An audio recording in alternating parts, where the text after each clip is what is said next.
Hey friends, if you wish to fix load library failed with error 1114, then please watch this video. I will guide you through the process to fix it.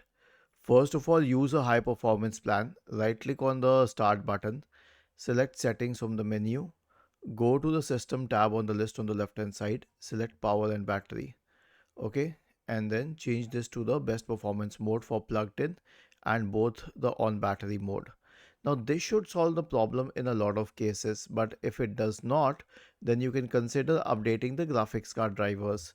So search for device manager in the Windows search bar, open device manager, expand the list for display adapters, right click on the first one and update drivers, right click on the second one and update drivers once again.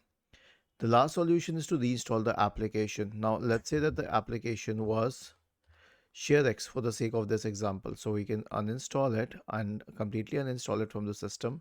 Now wait for a few seconds and then search for store in the Windows search bar, go to the Microsoft Store and then search for ShareX here and hit enter. Go to ShareX and click on install here. Was this helpful? If yes, then please subscribe to the channel. If not, then let us know in the comment section of the video on how we could help you further. Thank you for watching this video and have a nice day.